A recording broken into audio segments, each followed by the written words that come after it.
It took almost 30 years for Tony Docherty to become an overnight success as a manager. A coach since 1995 and one of the most experienced assistants in Scottish football, Tony finally decided to take the leap to becoming number one here at Dundee in 2023.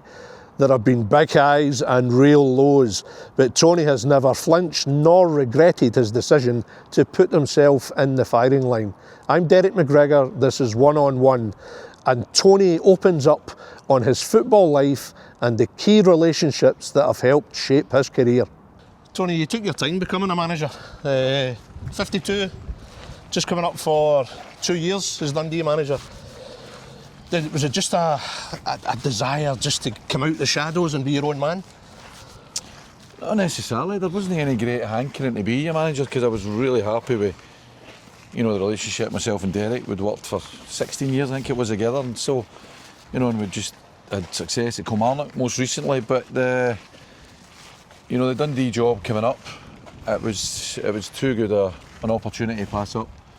To get your first opportunity to work as a manager in the Scottish Premier League, because the job obviously just went up the season before that, and obviously with Gordon's influence at the club as well. I just felt, as I said, there wasn't a great hankering, I need to be a manager.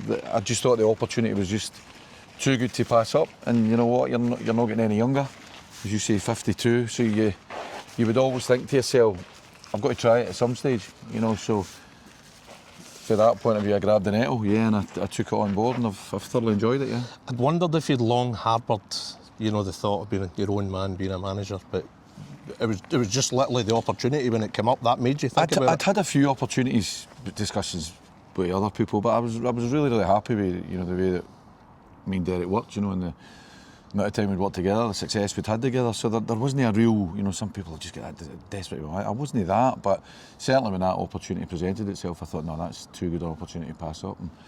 And I'm glad I did. I mean, management's not for everyone. I remember speaking to Maurice Malpass recently, Tony, and he was telling me when he became a manager, he suddenly realised he preferred being a coach. But you've taken to it like a duck to water. I really enjoy the side of it. I've got great admiration for. There's Derek being a manager for so long. It's a tough gig. It's different, absolutely different for being an assistant manager. Assistant manager, you're the go-between, you're every player's best pal, but when you're a manager, you're the guy that makes decisions, and you can't be as popular, but still, I think it's important you still keep your personality, and I think that's the most important thing, Yes, you gain all sorts of coaching qualifications, and you need to know the game, but I think it's important that your personality comes out, and I think I've enjoyed that side of it, but I've enjoyed the decision-making process. It's not been easy, but there's a lot you find out about yourself as a manager that you'd never have known had you just continued to be an assistant manager. How difficult initially did you find the selection decisions? Because inevitably there'd be certain positions where maybe it was a real dilemma for you. Did it take a wee bit of time adjusting to being the main man and having to make a cold, clinical decision? I think you need to always just be really honest and be able to look players in the eye, and if you make a decision, I think everybody will tell you that, players they just want honesty, so if you're making a decision, you make a decision and you probably let the player know why you're making that decision. And listen, it's all about winning, so once you become the manager, you realise, of course, you can have an influence as an assistant manager, but the manager's the one that makes a decision that affects the performance and affects the result. So if you're not making the decision that your gut's telling you to make, and that's something I always go back to, that I remember going on all these coaching courses I remember one of the best pieces of advice I ever got was the late Walter Smith, and people do all these PowerPoint presentations, and his message was basically go your gut. When you're the guy in charge, go with your gut, and I've kind of taken that on, and I've found myself in loads of situations where it's maybe sleep on a decision, but eventually when that decision is based on your gut, and that's something that I learned from that. I suppose the easiest thing with management would be just to make the most comfortable decision every time, but then you probably wouldn't be in the job long enough, because if you're going against your instincts just to go for a comfortable life as a manager, your shelf life isn't going to be too long. No, and there's a lot to be said as well, because you're working, every manager, you're working with probably 24 players. It is important to have team harmony, but there's ways of doing that, but the ultimate objective is to win football matches. So if you can do both and get a balance with it, great, but sometimes that's not possible. But I just do believe in it, and I've always thought that all through my career, whether it be playing or coaching, that honesty is the best policy. you're a hugely experienced coach before you took the hot seat here, Tony. Is that one of the key things that you learned, all the managers that you work with? You will have seen them make really difficult decisions, but they haven't shirked them. So you would have known that yourself when you came in? Aye, I think so. I think you need to realise that there comes a time when the door shuts and you can have influence and input for loads of other people. Obviously, me being an assistant manager for so long and having such a close relationship. But ultimately, the manager makes that decision. So you realise that's part of the gig. You know, that's why you've got the job. And then, yeah, you know, I've worked under my coaching career anyway. I've worked under, 8 managers actually, 3 Scotland managers within that. And Craig Brown, Gordon Strachan and Craig Levine, but obviously having worked for such a long time with Derek, who's a brilliant manager, absolutely brilliant manager, it's important that you take a wee bit from every one of them, and that is probably the biggest part. The biggest part is that you need to realise you're the decision maker, and as I say to you, that decision a lot of the times comes down to a gut feeling. I was speaking to Scott Brown a few months ago in one-on-one, and he was saying that he took so much from all the managers that he played for, but ultimately you have to be yourself. That's the thing, don't you? It's impossible for you to try and at any point imitate Eric McInnes or Craig Brown or any of the other managers you've worked for. You just wouldn't carry, would it? No, it wouldn't. And it's funny. I was doing a thing the other day there, one of these question answer things for some of the coach education courses, and that was one of the questions, and that's what I said. You can be inspired by other coaches. Everybody, you're inspired by Pep Guardiola, but don't be yourself. I think inspirations that you take from others, and I take inspiration from everybody I've worked with. Whether it be way back to playing under Jim Leishman, or as recent as working under Derek or Ian McCall. But you take something from everybody. But the most important part, as you said, is you adapt that to you, and I'm unique in my own personality, do you know what I mean? But I do take bits from others and make sure that hopefully, there's loads you learn from other people, but there's other things you think, I don't know if I would do that. So it's all blending that into what your style is, and as I say, it all goes back to, what you are as an individual. What is your management style? How? I think you need to ask the players. How would you like them to view you? I think I like them to view me as somebody that is going to help them in their career. I think I've had a background in terms of improving and developing players all the time, and that's what, I love being on the grass. I love being working, coaching players and working with them, and you probably do a bit less of that as a manager, although I try and do as much as I can.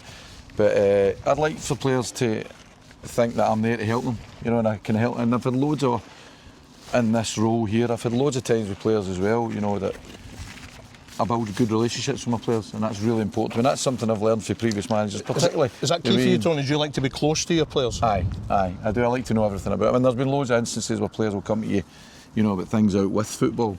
And I think that's your role as well. They're human beings, footballers, talented. They're all hugely talented, but, they all go home to their wives and their kids, and they've all got mortgages. So everybody's got their own issues. But if you want somebody to perform at the level that you want them to perform at, you need to realise that, and you need to get into the kind of human side of things, if you like, and be as close to them as you can, but always in understanding that, and they need to be understanding that you'll make decisions based on the job's all about winning football matches. Of course, it's about improving and developing players, and that's to get the balance between that and winning football matches for the club that employs you.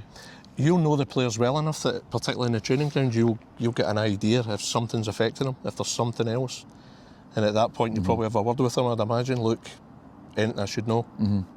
Aye, does that often happen? It does, and I think you need to, it takes time to have that, and when you come in, as I say, that's probably easier as an assistant manager, because you're probably closer to the players, but I still take pride in the fact that it's all about your relationship with players to get the best out of them. And you do pick up on things, and it's the old one that, you recognise whether one needs a cuddle or one needs a kick up the arse, you know what I mean? It's and it's identifying players and what makes them tick, what's best for them. And I think that, again, I think that's a quality that I've got. I'm quite good at reading situations, reading people, and I'm quite good at relationships with people. And as I say, they're footballers, but they're human beings, so it's trying to get that, that balance and knowing what your players are and how to get the best out of them. As first jobs go, Dundee, one of Scottish football's, real great clubs, rich history.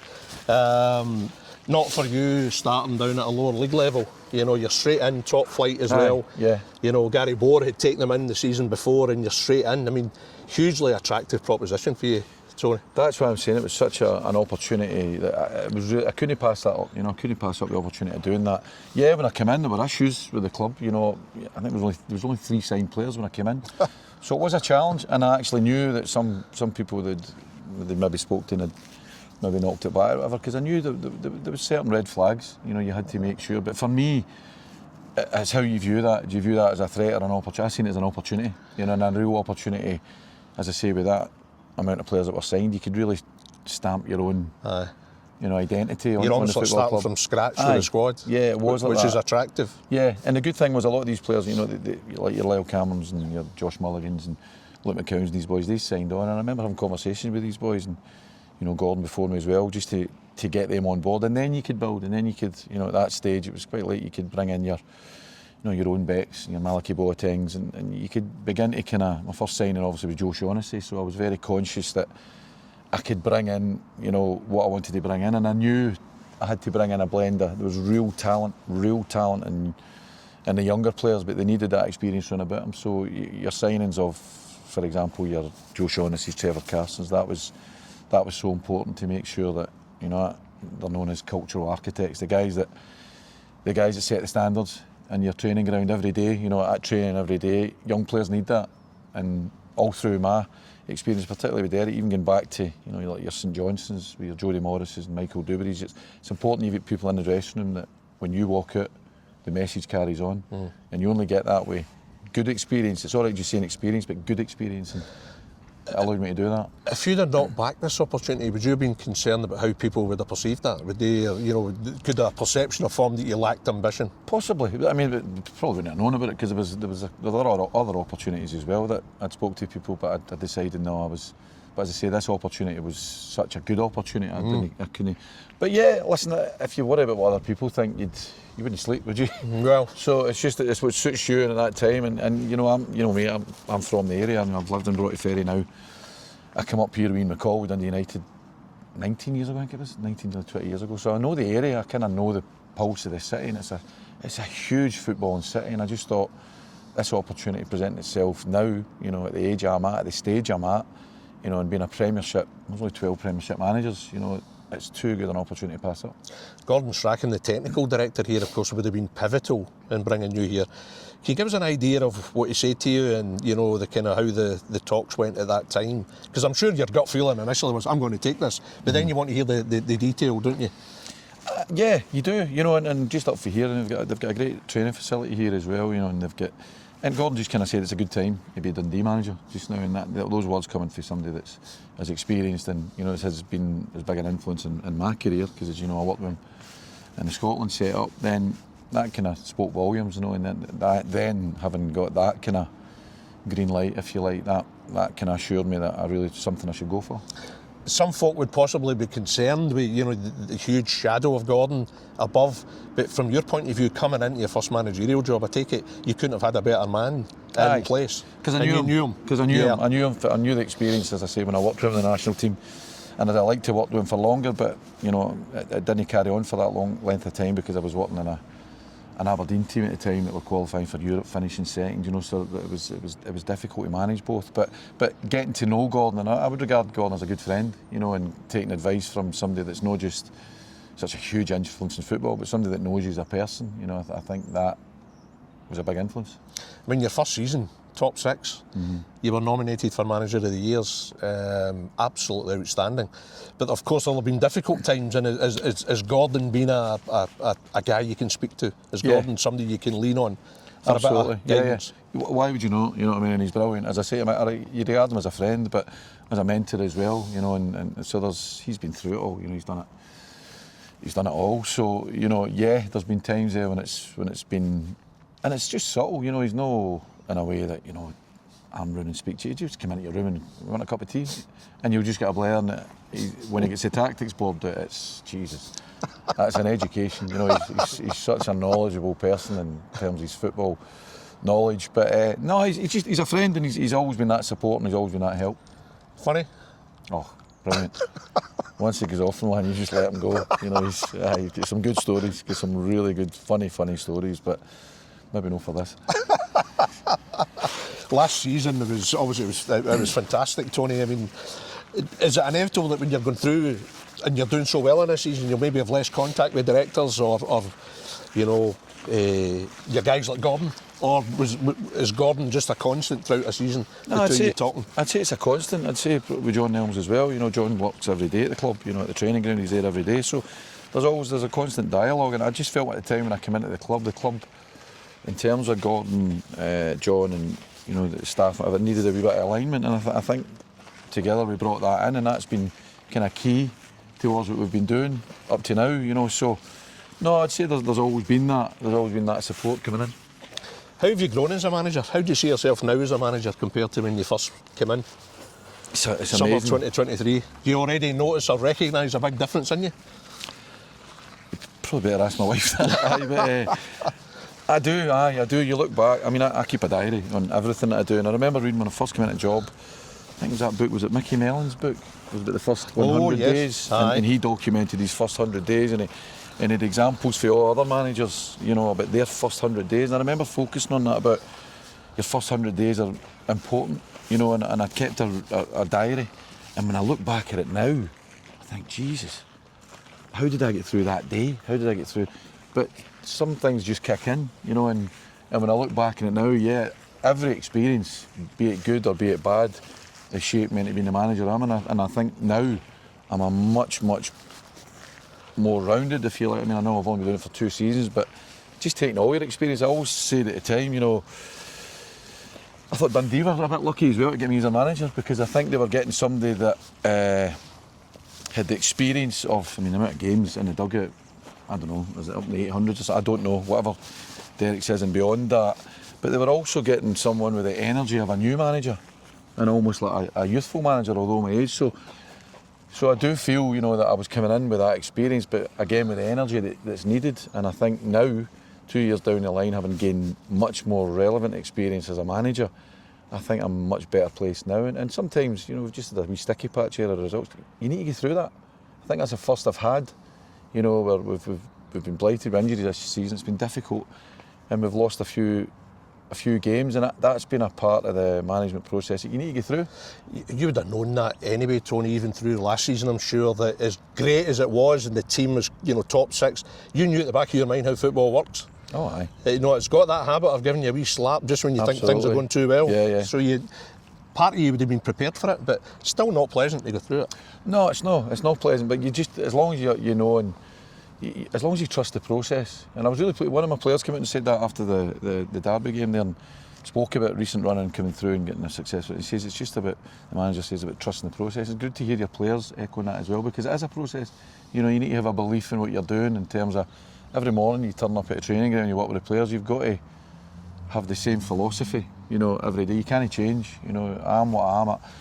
I like developing footballers, improving footballers. I like football being played in a certain style. You know, I like attacking football, energetic, you know, speed in the pitch and all that. And I think you need to keep your beliefs, you know, when you're doing that. And yeah, there'll be bumps in the road. There is. Speak to any manager, and I'm relatively new at it. There is bumps in the road, but it's how you adapt to that and how you make sure you stay true to yourself. How often do you lose the plot? How often would the players see you get angry? Well, I don't think if it's one of the ones I could tell you, it's just you know, it's just a kind of instinctive thing. You know, sometimes you'll be angry because your anger can come from that you know a player's better than he is, but he's not expressing it in the pitch, and that's where your anger can come from, or that somebody's not following instructions. So I don't think there's any. But again, it goes back to that whole thing I said. It's about an honesty. So if I feel that, I'll do it, but I'll not do it to be fake. And I think again, that's the thing to do with the players. I think the players understand it. I think I'd like to think I've got a good relationship with all my players, and I think they know that if I'm angry, but I'm not going to be angry just for the sake of the gaffers. So I think there has to be an authenticity, I would say, about it. As we speak, Tony, it's a week or two since you beat Dundee United at Tannadice. Fabulous performance. Could have been a much more emphatic victory. See, as Dundee manager, can you describe how good that feeling is to be on top, to have the bragging rights in a city derby? As good a city as Dundee is. Listen, I said that to you. I've lived here now for 19 years, and I know it's such a hotbed of football, and the rivalry between the two clubs. You know, it's so to be the manager that. You know, the thing that's particularly pleasing of this season. Listen, we've got a good bit of the season to go, and I hope we go on the run that I'm hoping we go on, and we finish the season really strong. But to have had a season this year where you playing Dundee United here in the Scottish Cup, you won that game and you broke a 69-year hoodoo, and then the next game you go across the road and it's a 21-year, since they've won at Tannadice. So that's a good feeling, no for me, of course for me, but more so for the players to say, that's history. That's you created a bit of history. So, it's important. It's not all about derbies. It's not. Of course. But I think if you speak to a lot of Dundee United fans, that's a big thing that they remember. If you're living in the city, it makes it easier getting out of the shops as well, doesn't it? No, really. I can't go to the Co-op. I've not been to the Co-op. There are other stores available. That's the thing about it. It's the one. It's not a downside because it's but obviously been visible in the city. And I think Jim lives down the road, so he's quite lucky. He can. And listen, when I worked with Derek at Aberdeen, I was again brought to Ferry, so it'd be good to drive away and get a wee bit. You don't get that here, but do you know what? I'm not complaining about that. I knew that, and I know there's brilliant people here, and they're really, really so passionate about their football. As I said to you, when I took the job, I kind of knew the pulse of the city. I knew Dundee United, because I've been here. I've walked across the road as well, so I knew what that was going to be like, and you can't shy away from it. I mean, I know what it's like in Glasgow, Tony, and I know what it's like in Aberdeen. What's it like in Dundee when you're out and about? I mean, how are the Dundee United fans with you? Is it banter? Does it cross a line at times? Fortunately, I mean, I need to say it's never really crossed the line with me. You know. Listen, it's like every city. Places to go and places not to go. In particular. But listen, I'm at that age now that I don't really do a lot of socialising. Myself and my wife will maybe go to people's house or whatever. You know what I mean? So you know the boundaries. But I've got to say, for both sides, I've not, touch wood, had any real. Have you had a wee good moment? I say a good moment. I mean in a kind of funny kind of way, where you've maybe been in a situation with certain Dundee United fans in the city, and it's actually turned out to be fine, but you were maybe a wee bit hesitant at first. How's this going to go? And it turned out it was good banter, and it was a wee bit of respect. You had any of those kind of moments? Not really, to be honest. I mean, we had a recent golf day up at Downfield, and they're all kind of Dundee.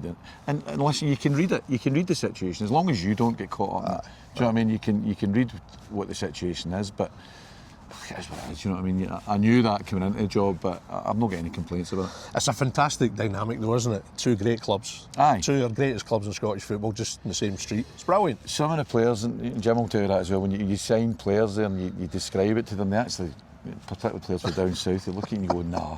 And then when you bring them here, listen, one of the best things, see that walk when you choose, like last week in the derby, see when that walk is, you gather at your own club, you do your team meeting, and then you walk down with the fans, and it's a brilliant experience. It's absolutely unique. You wouldn't get that anywhere else, and I don't know, world football, I don't know, but it's a unique experience, and obviously it's a better experience when you win. And so far, my record in derbies is played 4, won 2, drew 1 and lost 1.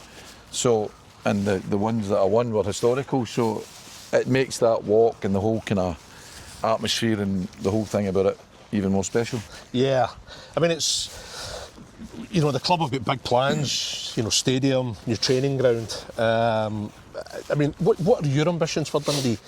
How do you see Dundee, in terms of the top flight?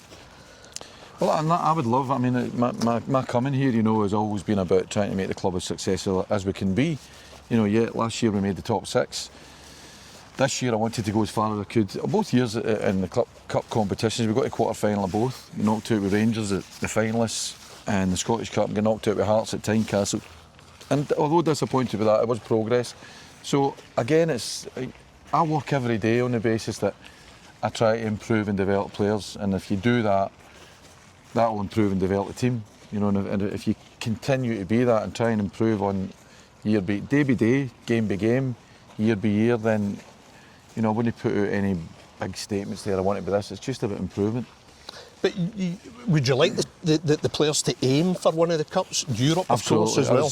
One of the biggest disappointments this season was the most recent quarter-final at Hearts at Tynecastle, when we got the game back to 1 each, and the travel and support were just magnificent that night, and it really pained me. It really pained me that we lost that game. And when we lost the third goal, I looked around and I seen them all coming out of that stand there, and it really did pain me that, and I thought, so one real deflated moment I had as Dundee man, because I did have aspiration. I did think we were going to win this and we're going to get to at least a semi-final at Hampden, so when Big Joe scores the equaliser and it goes 1-8, I'm thinking, right, good, this is us, and it really deflated me. But again, like I say, you need to bounce back for that, and my press after that was to say to Dundee fans, apologise to you. The only way I can make that up to you is by winning a derby. I'm imagining lately was your most difficult period since you've been here as a manager, and I wonder how does that affect you away from here? You know, because I think, you know, a lot of fans can forget you're human. Aye, you know, aye. The pressure's enormous. You feel it more than anyone. I do, you feel a responsibility. Going back to that thing about being manager as opposed to, you do feel all the responsibility. You feel the responsibility of the players, you feel the responsibility to your chairman, your technical director, but mostly you feel it to your fans. And that night, as I say, I had that horrible feeling of we've let them down kind of thing. But as I say, only way I could say in the press to make it up to them was our next game's a derby. Hopefully we'll make that up for you, and hopefully we went away to making that up. But it's something that it's never lost on me. You do it for the fan base. It's such a traditional football club. There's generations sit and talk at the Christmas dinner about remember that game and remember this game, and you need to realise you're at the heart of that now. You're the face of that. So that never escapes me. It never escapes me the importance of the job. How have you dealt with the pressure over the years, including as an assistant? You know, you've been assistant at big clubs, Tony. Now you're a manager. How do you deal with that? How do you switch off? I think family's massive. You know, I've got my wife and my 2 girls who are great. You know, they're so grounded. I've got a really good family. They're down in East Kilbride, but they come up a lot. I've got my sister as well. So I think you need to make sure you've got a release and you get away from it. I love my golf as well. I love to and I find that's the best time to switch off. When you're on a golf course, just leave the phone. And I've got good mates that I play golf with that they don't even ask you about Fitbit, do you know what I mean? And I've also got my Fitbit mates like Derek and Wee Willow and Barry Robs, boys like that. You play golf with it.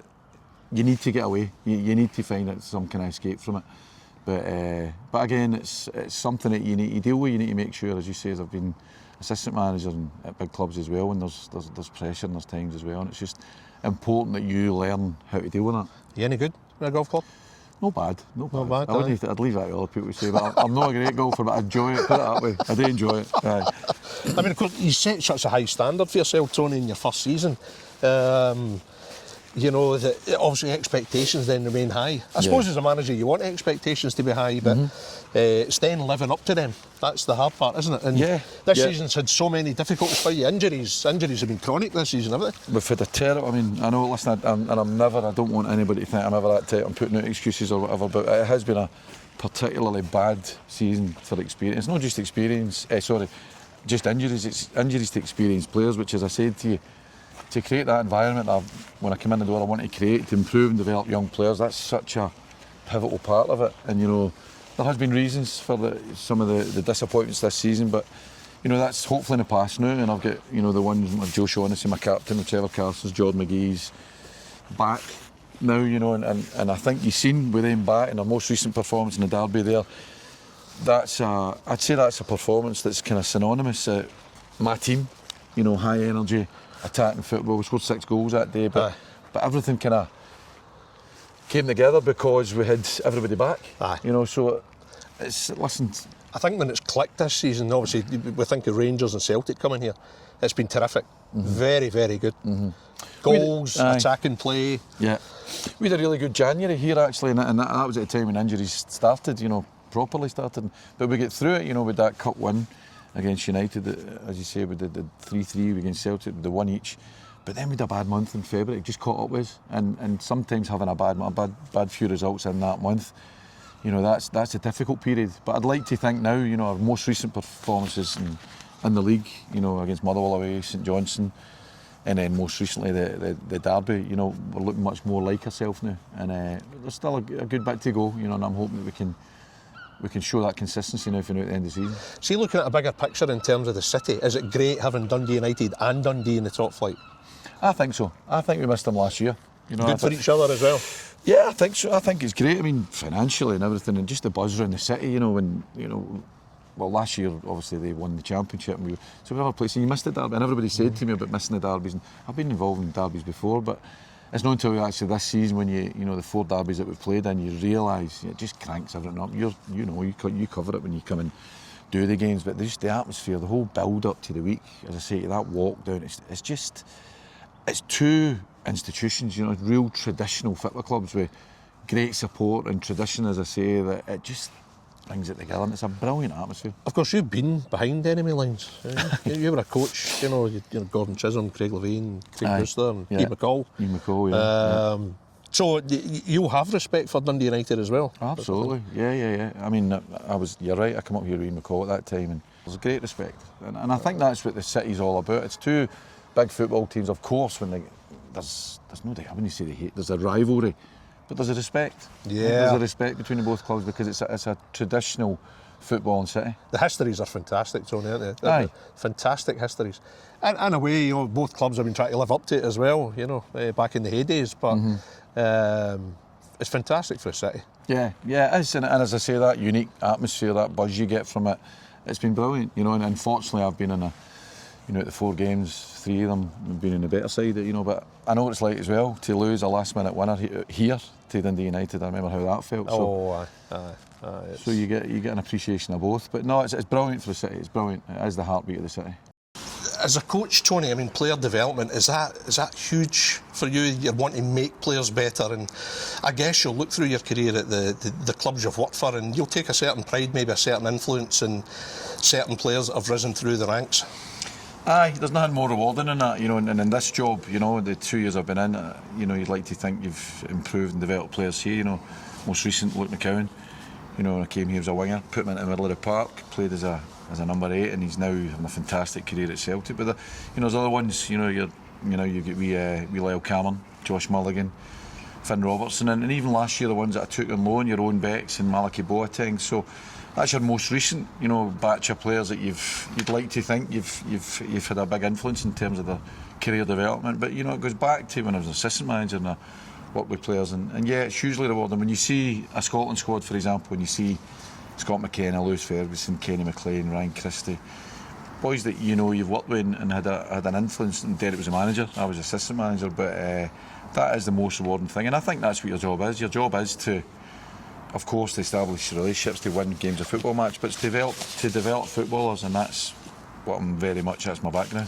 Of course, there's so many people involved in that process of developing a player, but I suppose if you've, in some kind of way, feel you've played some kind of small part, then you take a lot of satisfaction from that. And, you do, yeah. Lyle Cameron. Aye. You see Luke McCowan getting the opportunity he has, and I suppose these boys have also got to respond to the coaching, so it's credit to them as well. It's huge credit to them, and I say every player that comes in, I say every day you come into our training ground, I want you to walk out the door having learned something that day. It can be anything. It can be, I don't know, shielding, about tackling, or it can be something in the analysis room that you learn in the game. But I am very open about that to the players, that every day this is a learning environment, and you need to make sure that every day you come away having learned something in your football career. And the players need to buy into that. And I think these ones that you've just mentioned there, and as I say, the senior ones as well, I think they've really bought into that. And if I'm doing that, me and the staff, with Stuart Taylor as my assistant, Scott Patterson, first team coach, Alan Coombe, goalkeeper coach, if we're all the same kind of mindset that we're all wanting to develop the players on a daily basis, and the players are bought into that, then that hopefully gets you success. Do you keep in touch with the boys that have moved on? I mean, obviously I think Luke McCowan this season, is he somebody you would still message? That all the time. Would he keep in contact with you? All the time, and all the way back to Kenny McLean, Ryan Christie, boys of that, even as far as my first youth team.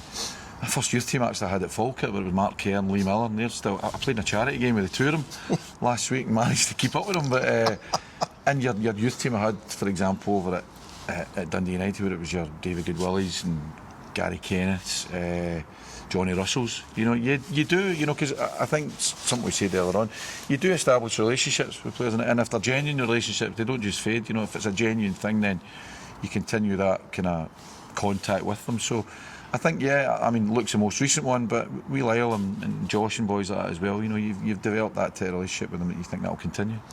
Now, fascinatingly, your desire to be a coach meant that you effectively ended your playing career. Is that correct? Aye. To take an opportunity at the SFA.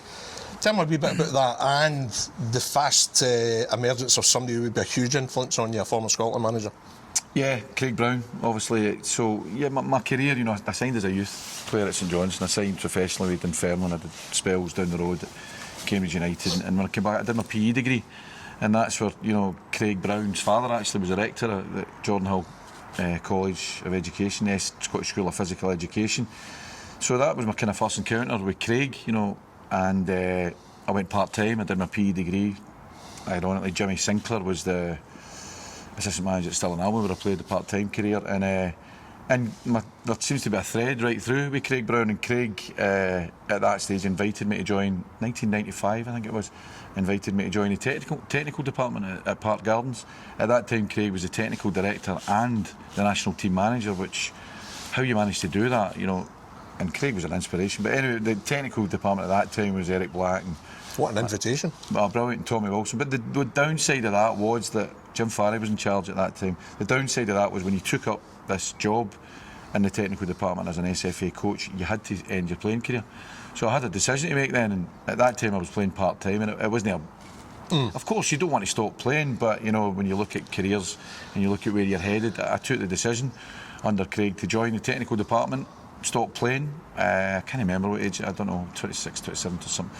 And but at that time, you know, it was 1995, so Scotland had just got to Euro 96, France 98, and I was part of that as a kind of development team, and they were brilliant times, you know, absolutely brilliant, and it was a huge education, and as I say, Craig was a huge, you know, mentor to me at that stage, and he got me started in the coaching I was career. going to say, you know, that's not just one of the best decisions of your career, that's one of the best decisions of your life. Probably, it would be, and again, you know, really close conversations with my dad and all that, you know, who'd always been my biggest supporter in terms of playing and all Do you that. any former teammates that told you, Tony, that was a great decision as well? Aye, loads of they go on the line that you actually retired for playing due to lack of ability. But no, so that decision came up, and I actually had a wee sabbatical after that for a wee bit. I went out to America because I was really missing the playing, but still, Craig allowed me to do that while I was doing my coaching, and that's the type of guy he was. But from then on, you know, and I went on and got, I think I was the youngest ever to get my pro licence.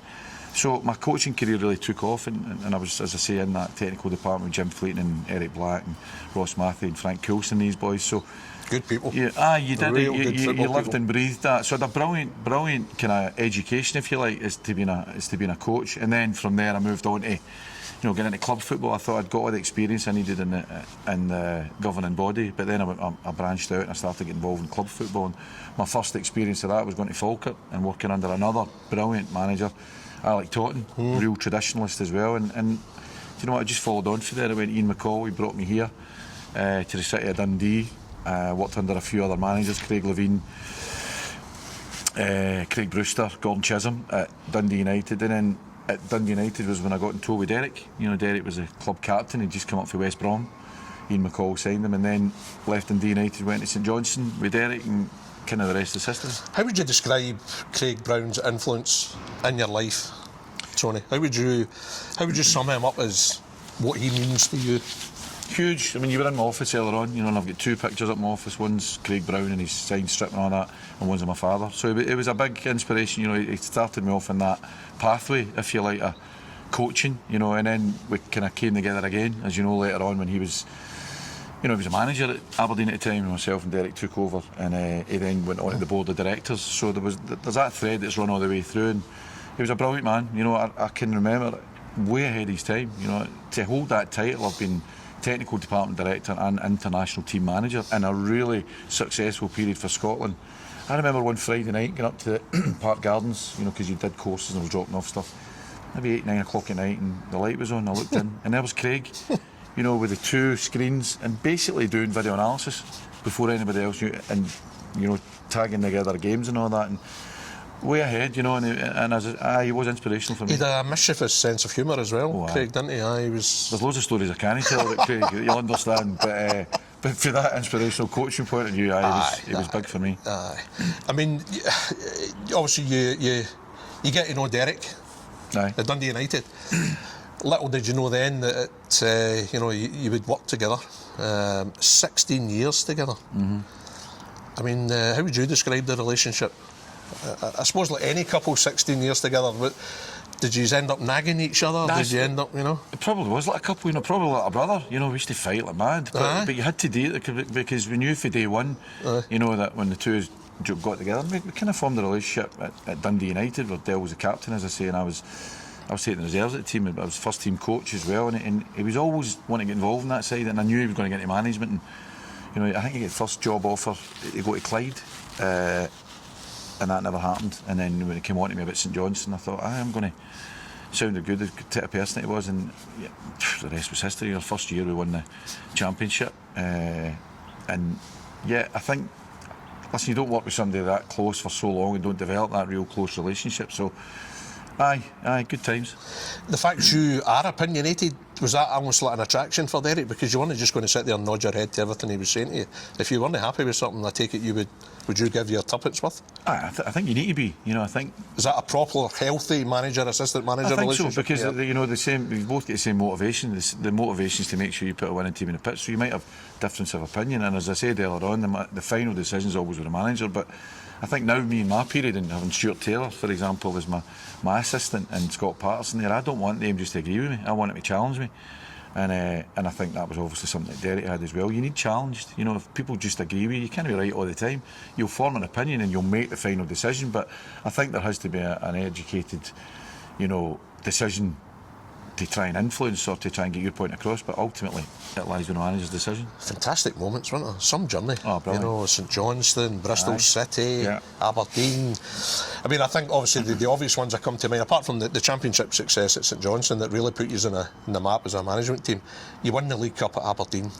Parkhead, 45,000 Aberdeen fans. What are your memories of that, pre and post match?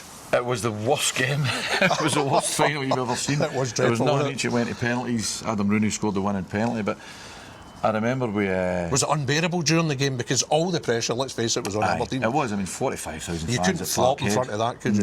Nah, you couldn't. And it was, there was moments in the game. We should have won the game, I think, but I remember the day before it, we actually trained over at St Andrews, and we had a training session down at St Andrews University, and we needed pace in the team. We knew that, because it was playing against Inverness, and we knew we needed to...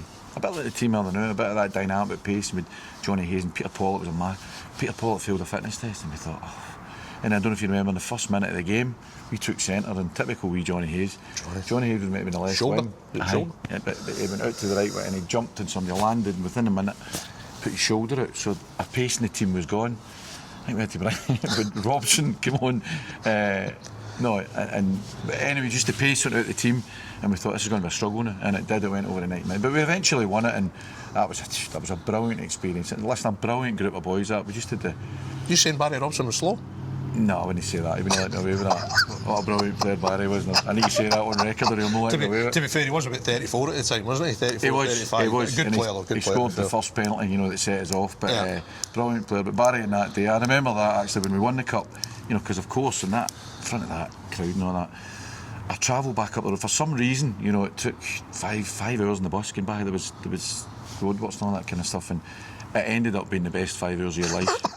Barry had just lost the vote the day before, and it was his forfeit to buy the boys something. It was normally bring cakes or whatever in. But on the way up in the bus, we stopped off at I think it was a Tesco. And I just remember going through the aisle there, and Barry had a basket, a trolley, and it was just everything was launched in it. And we got back in the bus, and with a 5 hour party, came back up in that bus. What was a Coke lemonade, of course? Coke lemonade. Yeah. None of your Southern Comfort, none of that, no. And boys that have just won a cup, closest mates together. Us all as a management team, myself, Derek, all together with a mic, booze, and a 5 hour journey. Wonderful. It was, if Carlsberg did bus journeys. That was it, and that was brilliant. I remember I had the mic to start with. What was your tune? I was going to say the only song through my fair that I knew the full words to were The Wanderer. And you've got all these young boys. What's he? So it came up last year when we were on the they're saying, Doc, he's a Wanderer. Slaughtered me because nobody knew the words, but I wasn't moving. What was Derek's? I think he get quite topical. He sang The Killers or something. I thought, Gaffer's cool. Aye. I got up and stood up and sang a Wanderer. Sit down. So we brought up last year again. I mean, Europe as well. I mean, so many. There's a lot of people, Tony, think that Aberdeen should have won the league 2015-16. Aye. Ronnie Dyler Celtic. There wasn't a great gap between you. No, I think that was the time. We could have won. I think we'd 4 second place. In our time, in our 8 years there, we'd 4. We qualified for Europe every year. And I think 5 cup finals we were in or whatever. But that year, and I think January was pivotal.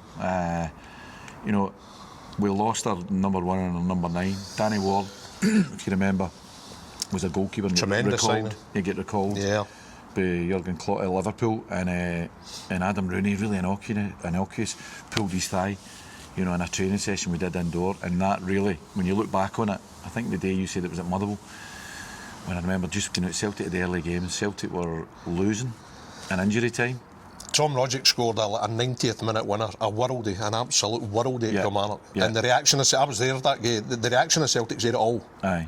Because they were immediately concerned about Aberdeen and how Aberdeen were getting on. And we went out that day, I think we went out doing the warm-up knowing they were getting beat, and you thought this could be the day, this is where it all flips. Aye. And it did all flip, but the wrong way, unfortunately. Aye. And I do remember Barry Robson come up again in that game. Particularly, we brought him off the bench, you know, and I think it was 1-each at time. Right, Barry going on and try and get his winner. Within 2 minutes, Barry was jogging by us again. He went on the pitch, and within a minute, he'd elbowed wee Scott McDonald in the face and get the centre half, went back down. So that day was that was a pivotal day. It could have been or it couldn't have been. So when the day comes at Kilmarnock to leave Derek, you'd won the championship. You'd won the championship. Yeah. So when it comes after 16 years, you're splitting. How would you describe that day? Was it emotional? I suppose it was, but Derek was involved in the process the whole way through. You know, or was he going like that? Was he? No. Maybe tell you that. I don't know. At all. Not at all. I don't know, but no. But I mean, that's you know, that's a long time. It is. Of course it is. You know, you've been to do so much together. Yeah, and been so close. I've been through loads out with football together. You know what I mean? So. And you're not just leaving; you're going to become a rival as well. Well, that's the thing. But he was involved in the process all the way through, and I remember us sitting down a few times and then just quizzing me. You know, you sure you're doing it? Blah blah blah. Because he was, you know, we're mates. But But no, that decision was taken, and as I say, he was involved in the whole process, and even his family, you know, his boys and that found out it was a bit of a wrench. Did he feel as much as he wouldn't have wanted to lose you? Did he recognise that this was too good an opportunity and it was the right time? I think so. Yeah. Once he spoke to me, and he realised that as well. So, and listen, he went on the next year and had a brilliant year. You know, so you know, I think he won Manager of the Year. The twos were up. Ironically, for Manager of the Year, he won it. But. So he went on and had that success as well. So how's he got on nowadays? How's the relationship changed? It's changed a bit. It's inevitable, isn't it? Well, it's inevitable. When you spend 16 years that you see somebody every single day and you share so many things, but then you go for that to being rivals. We don't talk as much, but you know we do. We're still in communication, and we've had the odd game of golf recently, and when it settles down, you know, you get your game of golf with pals that we've got as well. So any ding-dongs across the technical area, that heat of the moment stuff? No, really. No. We've had a few, some brilliant games, you know, since that. But no, nothing heated. I think there's too much respect both ways. You never won a Scotland Cup as a player, but I'm guessing that when Gordon Strachan, then Scotland manager in 2017, invited you to be part of the backroom staff for 2 games, I think it was Canada and Slovenia, that must have felt as good almost as getting a cap as a player. It was a brilliant, huge for you. It was a brilliant experience, and you know the best experience of that was that, you know, my father, I spoke to earlier on, unfortunately passed during COVID. You know, and he never get the opportunity to see me being a manager. But he'd always, you know, we did conversations. Him and my brother mentioned it. You know, she'd never. But the one real brilliant memory I've got of that was when we won that game against Slovenia, World Cup qualifier, and I came up into the Arran Lounge. And my dad was there standing, waiting, you know, beaming, absolutely beaming that he'd been part of that. You'd never get it. Did you tell he was emotional? Oh, absolutely, aye. Just priceless that, you know, that was a real memory of that, and I'm forever grateful that I got that opportunity, as you say. Didn't play for Scotland, wasn't good enough to play for Scotland, but managed to get involved in the national team setup. A lot of us don't often see our fathers getting emotional, and then when you do see them emotional, it hits even harder. Was that the case with your late father? Was that probably when you saw him, what it meant to him? Aye. What a moment! It was. I could tell it was a moment for him. You know, a moment for me as well. Yeah. You know, so really, really good memories that, and something I hang on to. Big hug. Well done, son. Aye. What's that? Well done. Aye. Well done, son. You go there. Big football man. Huge football man. Football man. Aye. What have you taken from him as a person? What qualities do you think he gave you? Probably personality. I've got his personality, the most optimistic personality ever. You know, his glass always half empty, and his saying was always rubber ball. Just bounce back, wee man. And what was the other thing? Lena Martell. Take it one day at a time. So they're the two songs that when I hear, I think, right, okay, you're Just tell listening. me you don't sing that one day. Rubber Ball. No, Lena Lena Martell. That's no bad song. That, Well, okay, okay. One day at a time. We'll discuss that another time. Okie doke, okie doke. But it's a lovely portrait you've got of your father in the office, so he's clearly, every day you're seeing it, he's very much an inspiration for you. Aye, absolutely. And I wish you had seen me being a manager, but you'd seen me going through all that. And as I say, that Scotland thing was it was good. That was pleasing. Tony, I'm delighted how things are going for you as a manager. In less than 2 years, you've achieved a lot, and I wish you the best for the rest of the season as well. Thank you very much for your time. Appreciate that. Thanks, Derek. Cheers. Thanks, mate.